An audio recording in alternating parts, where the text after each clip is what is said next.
Hi friends, അസ്സലാമലൈക്കും, welcome back. അപ്പോൾ എല്ലാവർക്കും നമ്മുടെ പുതിയൊരു വീഡിയോയിലേക്ക് സ്വാഗതം. അപ്പം ഞാൻ ഇന്ന് വന്നിരിക്കുന്നത് അതേപോലെ തന്നെ എല്ലാ വീട്ടമ്മമാർക്കും ഒരുപാട് ഭാരപ്പെടുന്ന കുറച്ച് ടിപ്സ് വീഡിയോസൊക്കെ കളക്ട് ചെയ്തിട്ട് തന്നെയാണ് കേട്ടോ.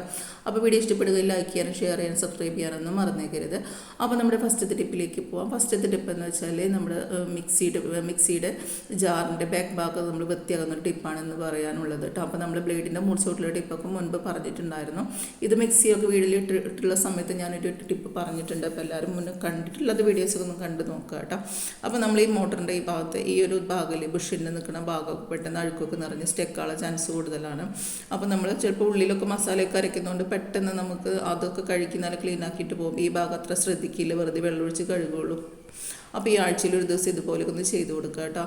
അതിന് വേണ്ടിയിട്ട് ഒരു സ്പൂണ് ബേക്കിംഗ് സോഡ എടുത്തിട്ടുണ്ട്, അതായത് സോഡാപ്പൊടി ഇട്ട് കൊടുക്കുക. അതിൻ്റെ ചുറ്റുഭാഗത്തും ഇട്ട് കൊടുക്കുക.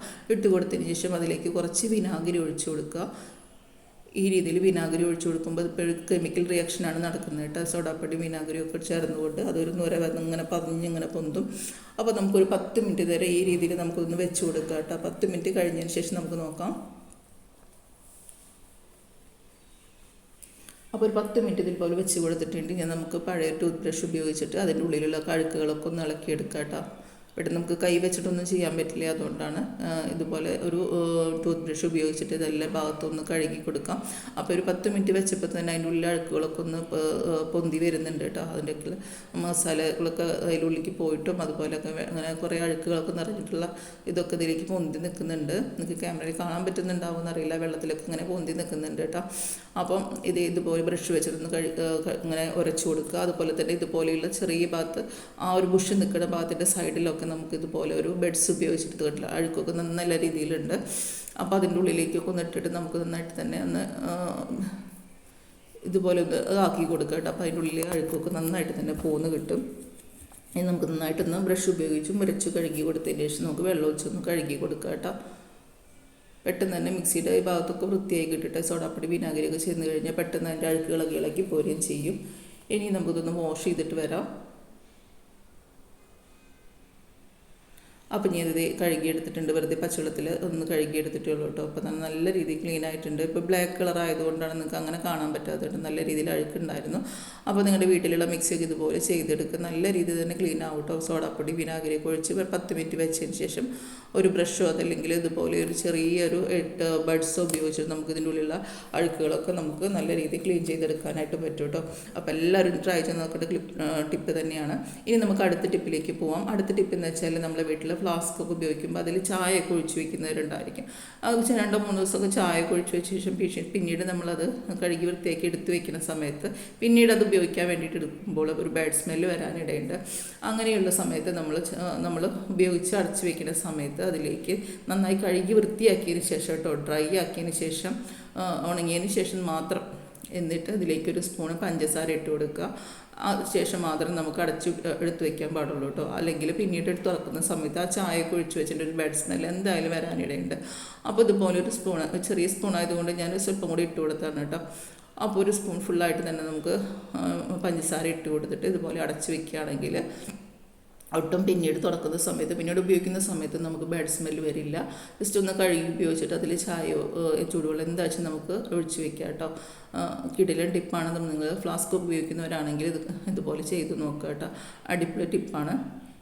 ഇനി നമുക്ക് അടുത്ത ടിപ്പിലേക്ക് പോകും. അടുത്ത ടിപ്പ് എന്ന് വെച്ചാൽ പരിപ്പ് പയറൊക്കെ നമ്മൾ ഒരുപാട് മേടിച്ച് സൂക്ഷിക്കുന്നവരാണെങ്കിൽ ഒരു ആഴ്ച കഴിഞ്ഞ് കഴിഞ്ഞാൽ പിന്നീട് അതിൽ ചെള്ള് അതുപോലെ തന്നെ നൂല് പോലെ കിട്ടിയിട്ട് ചെറിയ ചെറിയ ജീവികളൊക്കെ കാണാം. അപ്പോൾ അതൊന്നും വരാതിരിക്കാനുള്ള ടിപ്പാണ് പറയാനായിട്ട് പോകുന്നത് കേട്ടോ.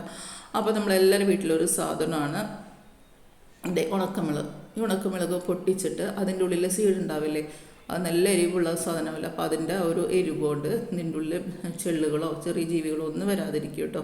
ചെറിയ ചെറിയ ഇങ്ങനെ പ്രാണി പോലെ കുഞ്ഞ് ജീവികളുണ്ടായിരിക്കും, അതായിരിക്കും ഇതിൻ്റെ ഉള്ളിൽ വരിക, ചെള്ളും വരും. അപ്പോൾ അങ്ങനെയുള്ളതൊന്നും വരാതിരുന്നുള്ളൂ കേട്ടോ. അപ്പോൾ അതിൻ്റെ ക്വാണ്ടിറ്റിക്ക് അനുസരിച്ച് 2-3 മുളകിൻ്റെ സീഡ്സ് ഇതിലേക്ക് ഇട്ട് കൊടുത്തിട്ട് നമുക്കൊന്ന് ഷെയ്ക്ക് ചെയ്ത് കൊടുക്കാം കേട്ടോ. അതുപോലെ തന്നെ പരിപ്പിലും ഇതുപോലെ ചെയ്തെടുക്കാം. ഇത് കുറച്ചിൻ്റെ കഴിയാറായി പരിപ്പിട്ട്, അപ്പോൾ ഞാൻ ഒരെണ്ണത്തിൻ്റെ അല്ലെങ്കിൽ 2 സീഡ് ഇട്ട് കൊടുത്താൽ മതി കേട്ടോ. അതുപോലെ തന്നെ പരിപ്പിൻ്റെ ഉള്ളിൽ നമുക്ക് അതിൻ്റെ ഉള്ളിൽ ഞാൻ കാണിച്ചു തരാം, നന്നായി ഷേക്ക് ചെയ്ത് വയ്ക്കുമ്പോൾ കാണിച്ചു തരാം. വേറൊരു ടിപ്പും കൂടി മുൻപ് ചെയ്തിട്ടുള്ള ഒരു ടിപ്പായിരുന്നു കേട്ടോ. അതും നല്ല ഉപയോഗപ്രദമായ ടിപ്പ് തന്നെയാണ്. അങ്ങനെ സീഡ്സ് ഇട്ട് കൊടുത്തതിന് ശേഷം നന്നായി ഷെയ്ക്ക് ചെയ്ത് കൊടുക്കുക. അപ്പോൾ കണ്ടില്ലേ, അതിനുള്ളിൽ ഞാൻ ഇതുപോലെ ഫോയിൽ പേപ്പറില്ലേ, നമ്മുടെ വീട്ടിലുള്ള ഫോയിൽ പേപ്പർ ചുരുട്ടിയിട്ട് ബോൾസ് ആക്കിയിട്ട് ഇതുപോലെ ഇതിൽ പരിപ്പിലേക്കൊക്കെ ഇട്ട് കൊടുത്താൽ അതിലൊട്ടും ചെള്ള് വരാതൊക്കെ ഇരിക്കും കേട്ടോ. ഞാൻ മുമ്പ് ചെയ്തിട്ടുള്ള ടിപ്പിൽ കാണിച്ചിട്ടുണ്ടായിരുന്നു. ഇതുപോലെ പരിപ്പിലേക്ക് നമുക്ക് ഇതുപോലെ ചെറിയ ചെറിയ കുഞ്ഞു കുഞ്ഞു ബോൾസ് ആക്കിയിട്ട് 3-4 ബോൾസ് ഇതുപോലെ ഇട്ട് കൊടുക്കുകയാണെങ്കിൽ ഒട്ടും ചെള്ള് വരാതെ നമുക്ക് ഇരിക്കും കേട്ടോ. കുറേ നാൾ നമുക്ക് പരിപ്പൊക്കെ സൂക്ഷിക്കാനായിട്ട് പറ്റും. നമുക്ക് മാസത്തിലൊക്കെ നമ്മൾ പരിപ്പൊക്കെ മേടിച്ച് കൊടുത്ത് നിൽക്കുകയാണെങ്കിൽ ഒട്ടും ചെള്ള് വരാതെ നമുക്ക് പൂത്തു പോവാതെ നമുക്ക് ഉപയോഗിക്കാനായിട്ട് പറ്റും കേട്ടോ. അതുപോലെ തന്നെ നമുക്ക് പയറിലും ഇതുപോലെ ഇതൊക്കെ ഇട്ട് കൊടുക്കുകയാണെങ്കിൽ, ഇതിൻ്റെ സീഡ്സ് അതുപോലെ ഈ ഫോയിൽ പേപ്പറൊക്കെ ഇട്ട് കൊടുക്കുകയാണെങ്കിലും നമുക്ക് കുറേ നാൾ ഇതിൽ പൂത്തൊന്നും പോകാതെ നമുക്ക് ഉപയോഗിക്കാനായിട്ട് പറ്റും. ഇനി നമുക്ക് അടുത്ത ടിപ്പിലേക്ക് പോവാം. അടുത്ത ടിപ്പ് എന്ന് വെച്ചാൽ, നമ്മളെ വീട്ടിലുണ്ടാവുന്ന നൈൽ കട്ടറൊക്കെ കുറച്ച് നാൾ ഉപയോഗിച്ച് കഴിഞ്ഞാൽ അതിൻ്റെ മൂർച്ചയൊക്കെ പെട്ടെന്ന് കുറയാനിടയുണ്ട്. അങ്ങനെ മൂർച്ച കുറഞ്ഞെന്ന് തോന്നിയാൽ നമ്മുടെ വീട്ടിൽ എപ്പോഴും ഉണ്ടാകുന്ന സാധനമാണ് മുട്ടത്തൊണ്ട്. മുട്ട എപ്പോഴും ഉപയോഗിക്കുന്ന സാധനമാണല്ലോ അല്ലേ. നമ്മൾ ഫ്രൈ ആയിട്ടും പുഴുങ്ങിയിട്ടായിട്ടും എപ്പോഴും നമ്മൾ ഉപയോഗിക്കാറുണ്ട്. അപ്പോൾ അതിൻ്റെ തോടൊക്കെ ഇതുപോലെ എടുത്ത് വെച്ചിട്ട് നമുക്കിതുപോലെ നമുക്ക് മൂർച്ച കൂട്ടിയെടുക്കാം. അതുപോലെ തന്നെ പഴയ കത്രികളുടെ മൂർച്ചയൊക്കെ കുറഞ്ഞാൽ ഇതുപോലെ ചെയ്തെടുക്കട്ടോ. നല്ല രീതിയിൽ മൂർച്ച കൂടി കിട്ടുന്നതായിട്ട് കാണാം. ഇതുപോലെ ചെയ്തെടുത്താൽ പെട്ടെന്ന് തന്നെ നമ്മുടെ നഖം വെട്ടാനായിട്ട് ഒക്കെ നല്ല രീതിയിൽ നഖം വെട്ടാനായിട്ട് എടുക്കാനായിട്ട് പറ്റുകയും ചെയ്യും. നല്ല മൂർച്ച കൂടി കിട്ടുന്നതായിട്ട് കാണാം കേട്ടോ. അപ്പോൾ നല്ലൊരു അടിപൊളി ടിപ്പാണ്. നല്ല രീതിയിൽ മൂർച്ച കൂടി കിട്ടും കേട്ടോ. അപ്പോൾ ഇതുപോലൊക്കെ ഒന്ന് ട്രൈ ചെയ്ത് നോക്കുക കേട്ടോ. അപ്പം ഇനി നമുക്ക് അടുത്ത ടിപ്പിലേക്ക് പോവാം. അടുത്ത ടിപ്പായിട്ട് നമ്മൾ മെയിനായിട്ടുള്ള ടിപ്പാണ്. ഇപ്പം നമ്മൾ എത്ര കുറച്ച് ചോറ് വെച്ചാലും നമ്മൾ ഒരു നേരം മാത്രം ചോറ് കഴിക്കുന്നവരുണ്ടാകും, വൈകുന്നേരം ചോറല്ല ചപ്പാത്തി കഴിക്കുന്നവരുണ്ടായിരിക്കും. അപ്പോൾ നമുക്ക് മിക്കവർക്കും ചോറ് വേണ്ട. എത്ര കുറച്ച് ചോറ് വെച്ചാലും ചോറ് ബാക്കിയായിരിക്കും. അപ്പോൾ ഇത് ഇന്നലെ വെച്ച ചോറാണ് കേട്ടോ. അപ്പോൾ അത് ചോറ് ഞാൻ ഫ്രിഡ്ജിലേക്ക് എടുത്ത് വെച്ചതാണ്. അപ്പോൾ പിറ്റേ ദിവസം എടുത്ത് ചോറ് വയ്ക്കുന്ന സമയത്ത് ഫ്രിഡ്ജിൻ്റെ മണമൊന്നും കൂടാതെ നമുക്ക് നല്ല ഫ്രഷ് ആയിട്ടുള്ള ചോറ് വയ്ക്കാനുള്ള ടിപ്പാണ് പറയാനായിട്ട് പോകുന്നുണ്ട്. വെള്ളം ഒഴിച്ച് ചൂടാക്കണ്ട, ഓവനിൽ വെക്കേണ്ട. അതുപോലെ കുറേ നമ്മൾ വെയിറ്റ് ചെയ്യാതെ നമ്മൾ സമയ ലാഭം, ഗ്യാസ് ലാഭിക്കാനൊക്കെയുള്ള ഒരു കിടിലൻ ടിപ്പായിട്ടാണ് ഇന്ന് വന്നിട്ടുള്ളത് കേട്ടോ. അപ്പോൾ നമുക്ക് എന്തൊക്കെയാണെന്ന് കണ്ടു നോക്കാം.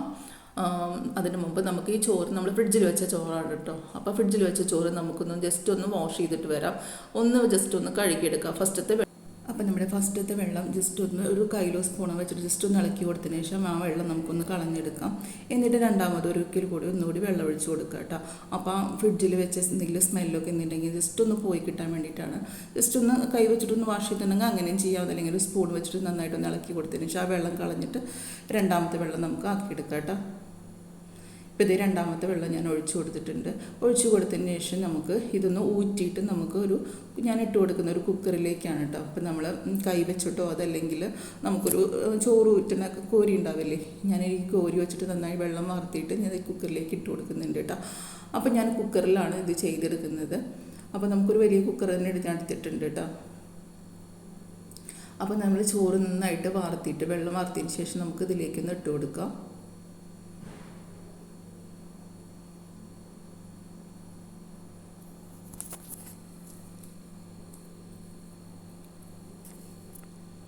അപ്പോൾ ചോറിൽ വെള്ളമൊക്കെ വാർത്തി കളഞ്ഞതിന് ശേഷം ഞാൻ അതിലേക്ക് ഇട്ട് കൊടുത്തിട്ടുണ്ട്. ഇതിനി നമുക്ക് ഫുള്ളായിട്ട് തന്നെ നമുക്ക് ചോറ് ഇതിലേക്ക് ഇട്ട് കൊടുക്കാം. അപ്പോൾ നമ്മളെല്ലാ ചോറും ഇതിലേക്ക് ഇട്ട് കൊടുത്തിട്ടുണ്ട്. ഇനി നമ്മൾ എക്സ്ട്രാ വേറെ വെള്ളമൊന്നും ഒഴിച്ചു കൊടുക്കണ്ട കേട്ടോ. ആ ഒരു വെള്ളത്തിൻ്റെ നനവുകൊണ്ട് നമുക്ക് ചൂടാക്കി എടുക്കാനായിട്ട് പറ്റും. അപ്പോൾ ഞാൻ ഇതിൻ്റെ വീസിലൊന്ന് ഊരി കൊടുക്കണം കേട്ടോ. ഇനി നമുക്കിത് ഗ്യാസിലേക്ക് വെച്ച് കൊടുത്തിട്ട് ഒരു ലോ ടു മീഡിയം ഫ്ലെയിമിലിട്ടിട്ട് ഒരു 5 മിനിറ്റ് നമുക്ക് ചൂട് കയറ്റി എടുത്താൽ മതി കേട്ടോ. 5 മിനിറ്റിൻ്റെ ആവശ്യമുള്ളൂ, വേറെ അധികം സമയമൊന്നും വേണ്ട. ഒരു 5 മിനിറ്റ് നമുക്ക് ലോ ടു മീഡിയം ഫ്ലെയിമിൽ ഇട്ട് കൊടുക്കാം. ലോ ടു മീഡിയം ഫ്ലെയിമിൽ ഇട്ട് കൊടുക്കുമ്പോൾ നമുക്ക് സൈഡിൽ തൊട്ട് നോക്കുമ്പോൾ തന്നെ മനസ്സിലാവും നന്നായിട്ട് തന്നെ ചൂടായിട്ടുണ്ടെന്ന്. അപ്പോൾ നമുക്ക് ഇറക്കി കൊടുക്കാം കേട്ടോ. അപ്പോൾ ഏകദേശം ഒരു 5 മിനിറ്റോളം ആയിട്ടുണ്ട്. ഇത് ഞാൻ ഇറക്കി കൊടുത്തിട്ടുണ്ട് കേട്ടോ. കണ്ട ആവി പറക്കുന്നത് നിങ്ങൾക്ക് കാണാൻ പറ്റുന്നുണ്ടായിരിക്കും. അപ്പോൾ നല്ല ഫ്രഷ് ചോറായിട്ട് കിട്ടിയിട്ടുണ്ട് കേട്ടോ. അടിയിലൊന്നും ഒട്ടും പിടിച്ചിട്ടൊന്നുമില്ല. അപ്പോൾ നല്ല ഫ്രഷ് ചോറായിട്ട് നമുക്ക് കിട്ടിയിട്ടുണ്ട് കേട്ടോ. അപ്പോൾ നമുക്കിത് സെർവ് ചെയ്യുമ്പോൾ നല്ല ചൂടായിട്ട് തന്നെ അടിപൊളി ഫ്രഷായിട്ട് ചോറായിട്ടുണ്ട്. ചോറ് ബാക്കി വെക്കുന്നുണ്ടെങ്കിൽ നമുക്ക് നിന്ന് ബുദ്ധിമുട്ടേണ്ട ആവശ്യം വരും. നമുക്ക് കാണാൻ പറ്റുന്നുണ്ടാവട്ടെ, ഒട്ടും അടിയിലൊന്നും പിടിക്കാതെ നല്ല ഫ്രഷ് ചോറായിട്ട് നമുക്ക് കിട്ടിയിട്ടുണ്ട്. മണിയായിട്ടുള്ള ചോറായിട്ട് നമുക്ക് കിട്ടിയിട്ടുണ്ട് കേട്ടോ. ഒട്ടും കുഴഞ്ഞൊന്നും പോവുകയൊന്നും ചെയ്യാതെ നമുക്ക് നല്ല ഫ്രഷ് ആയിട്ടുള്ള ചോറ് നമുക്ക് കിട്ടും. അപ്പോൾ ഇതുപോലെ ചോറൊക്കെ ബാക്കിയായിട്ടുണ്ടെങ്കിൽ കേട്ടോ സ്മെല്ലൊന്നും കൂടാതെ നമ്മൾ അധിക സമയം നിന്ന് വെയിറ്റ് ചെയ്യേണ്ട, വെള്ളമായിട്ട് തിളപ്പിച്ചിട്ട് അത് ഊറ്റാനായിട്ട് വേറെ പണിയൊന്നും എടുക്കേണ്ട. ജസ്റ്റ് ഒന്ന് വാഷ് ചെയ്ത് കൊടുത്തിട്ട് അത് ഇതിലേക്ക് ഊറ്റി കൊടുത്താൽ മതി കേട്ടോ. വേറെ ഒരു പണിയും വേണ്ട. നമുക്കിത് കുറേ നേരത്തിന് ചൂട് ഇതുപോലെ തന്നെ അടച്ചു വെക്കുകയാണെങ്കിൽ നമുക്ക് കുറേ നേരം ഇതിൻ്റെ ചൂട് ഇതിൽ തന്നെ നിന്നോളൂ കേട്ടോ. അപ്പോൾ നമുക്ക് കഴിക്കാനായിട്ട് പറ്റും. ഇതുപോലെ വെച്ച് കൊടുക്കുകയാണെങ്കിൽ നമുക്ക് കുറേ നേരത്തേക്ക് അതിൻ്റെ ചൂട് നിൽക്കുകയും ചെയ്യും കേട്ടോ.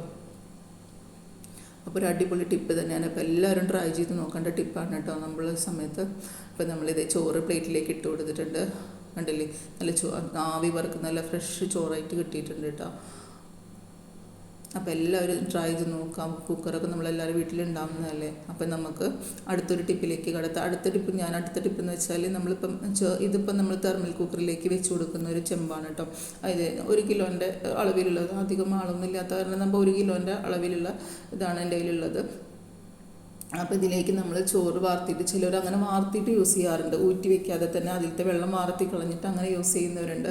അങ്ങനെയൊക്കെ യൂസ് ചെയ്യുന്നവരാണെങ്കിൽ, അതിലേക്ക് വെച്ച് യൂസ് ചെയ്യുന്നവർ, വൈകുന്നേരമൊക്കെ ചോറ് കഴിക്കുന്നവരാണെങ്കിൽ അന്നത്തെ ചോറ് ചൂടാക്കി എടുക്കാൻ നമുക്ക് ഇതിൽ രാത്രിയാകുമ്പോൾ വെള്ളത്തിൻ്റെ ചെറിയ കണ്ടന്റ് അതിൽ ചിലപ്പോൾ ഉണ്ടായിരിക്കും. അങ്ങനെയുള്ളവരാണെങ്കിൽ ആ ചെമ്പിൽ വെച്ചിട്ട് തന്നെ നമുക്ക് ചൂടാക്കി എടുക്കാം കേട്ടോ. അങ്ങനെ തന്നെ നമുക്ക് വെച്ചിട്ട് ഗ്യാസിലേക്ക് വെച്ച് കൊടുത്തു കഴിഞ്ഞാൽ ലോ ടു മീഡിയം ഫ്ലെയിമിൽ ഇട്ട് കൊടുത്തു കഴിഞ്ഞാൽ നമുക്ക് പെട്ടെന്ന് അത് ചൂടായി കിട്ടും. അടിയിൽ പിടിക്കാതിരിക്കാൻ വേണ്ടിയിട്ട് ജസ്റ്റ് ഒന്ന് ഇതുപോലെ ഒന്ന് കുടഞ്ഞു കൊടുത്താൽ മതി കേട്ടോ. ഇനിയിപ്പോൾ വെള്ളം ഒട്ടും അതിലില്ല, വെള്ളത്തിൻ്റെ കണ്ടൻറ്റ് ഒന്നും ഇല്ലെങ്കിൽ കുറച്ച് 2-3 സ്പൂൺ വെള്ളം ചാറി കൊടുക്കുക. അതായത് കൈ വെച്ചിട്ടോ അല്ലെങ്കിൽ സ്പൂൺ വെച്ചിട്ട് 2-3 സ്പൂണ് വെള്ളത്തിലേക്ക് ഒഴിച്ച് കൊടുത്തു കഴിഞ്ഞ് ഗ്യാസിലേക്ക് വെച്ച് കഴിഞ്ഞാലും നല്ല ഫ്രഷ് ആയിട്ടുള്ള ചോറ് നമുക്ക് വൈകുന്നേരം ഒട്ടും വെള്ളം തിളപ്പിക്കാതെ ചൂടാക്കി എടുക്കാനായിട്ട് നമുക്ക് പറ്റും കേട്ടോ. വൈകുന്നേരം ചോറ് കഴിക്കുന്നവരാണെങ്കിൽ അന്ന് വെച്ച ചോറ് നമുക്ക് ഇതുപോലെ തന്നെ ചൂടാക്കി എടുക്കാം. അപ്പോൾ ഫ്രിഡ്ജിൽ വെച്ച ചോറാണെങ്കിൽ, അന്ന് വെച്ച ചോറാണെങ്കിൽ നമ്മൾ വെള്ളം ഒഴിച്ചൊന്നും കഴിയാതെ ഓവനിലൊന്നും വെക്കാതെ ഒരുപാട് സമയം കളിക്കാതെ ഗ്യാസ് ലാഭിക്കാനായിട്ടൊക്കെ പറ്റും. നമ്മൾ ഫ്രഷ് ചോറായിട്ട് നമുക്ക് കിട്ടും. അപ്പോൾ എല്ലാവർക്കും ഇന്നത്തെ ടിപ്പ് എല്ലാതും ഇഷ്ടമായെന്ന് വരുന്നു. അപ്പോൾ വീഡിയോ കണ്ട് ഇഷ്ടപ്പെടുകയാണെങ്കിൽ ലൈക്ക് ചെയ്യാനും ഷെയർ ചെയ്യാനും സബ്സ്ക്രൈബ് ചെയ്യാനൊന്നും മറന്നേക്കരുത് കേട്ടോ.